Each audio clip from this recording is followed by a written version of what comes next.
നമസ്കാരം, ഞാൻ ദിവ്യ. ഏഴാമത്തെ കുറലുമായിട്ടാണ് ഞാൻ വന്നിരിക്കുന്നത്. ആ കുറൽ എന്താണെന്ന് ഞാൻ വായിച്ച് കാണിക്കാം. തനക്കുവമൈ ഇല്ലാതാൾ താൾ ചേർന്ന കല്ലാൽ മനക്കവലൈ മാറ്റാൻ അരുതു. ഈ കുറലിന്റെ അർത്ഥം എന്തെന്ന് വെച്ചാൽ, യാതൊന്നിനോടും ഉപമിക്കാൻ കഴിയാത്തത്ര മഹത്വമുള്ള എല്ലാത്തിനും അതീതനായ ഈശ്വരന്റെ പാദാംബുജങ്ങളെ ആശ്രയിച്ചു നിൽക്കുന്നവർക്കല്ലാതെ മറ്റാർക്കും തന്നെ ഭൗതിക ജീവിതത്തിന്റെ സാഹചര്യങ്ങളാൽ ഉണ്ടാകുന്ന മനക്ലേശങ്ങളെ മാറ്റുക സാധ്യമല്ല. അതായത് നമ്മുടെ മനുഷ്യ മനസ്സെന്ന് പറയുന്നത് ഒരുപാട് ദുഃഖങ്ങളും ആലോചനകളും ഒക്കെ കൊണ്ട് തീർത്തതാണ്. എന്ത് ചെയ്യണം, എന്ത് ചെയ്യണ്ട, അങ്ങനെയാണ്.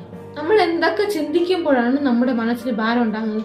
നമുക്ക് നല്ല ജോലിയുണ്ടോ, പൈസയുണ്ടോ, കുടുംബം എങ്ങനെയാണ്, ഇതൊക്കെ ചിന്തിക്കുമ്പോഴാണ് മനസ്സിന് ഭാരം ഉണ്ടാകുന്നത്.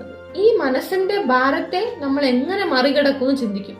പൈസ ഉണ്ടാക്കിയാൽ നമുക്ക് മനസ്സിന്റെ ഭാരം തീർക്കാം, അല്ലെങ്കിൽ കുടുംബത്തിലുള്ള മറ്റുള്ളവരെ മാറ്റിക്കഴിഞ്ഞാൽ നമുക്ക് ഭാരം നിയന്ത്രിക്കാം, മനസ്സിന്റെ ഭാരം നിയന്ത്രിക്കാം എന്ന് നമുക്ക് തോന്നും. പക്ഷേ തിരുവള്ളൂർ പറയുന്നത് ഇതൊന്നും കൊണ്ട് നമ്മുടെ മനസ്സിന്റെ ഭാരം തീരുകയില്ല എന്നാണ്.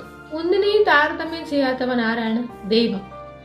ആ ദൈവത്തിന്റെ പാദങ്ങളെ ആശ്രയിച്ച് മനസ്സിലെ അഹങ്കാരം വിട്ട് മനസ്സിനെ നിയന്ത്രിച്ചാൽ നമ്മുടെ മനസ്സിന് ശാന്തി കിട്ടും. ഇത് കുറച്ചുകൂടെ സിമ്പിൾ ആയിട്ട് പറയണമെങ്കിൽ, എല്ലാം നിയന്ത്രിക്കണം എന്ന അഹങ്കാരം വിട്ടുകഴിഞ്ഞാൽ മനസ്സ് ശാന്തമാകും എന്നാണ്. ഇത് തമിഴിൽ எப்படி சொல்லணும்னா, யாருக்கும் ஒப்பில்லாதவன் யார்? இறைவன். அவங்களோட பாகத்துல தங்களை ஒப்படைச்சவங்க உள்ளுக்குள்ளார பயம், மனக்கவலை, குழப்பம் எதுவுமே இருக்காது. மன நிம்மதி கிடைக்கும். വീണ്ടും അടുത്ത കുറലുമായിട്ട് വരാം. നന്ദി, നമസ്കാരം.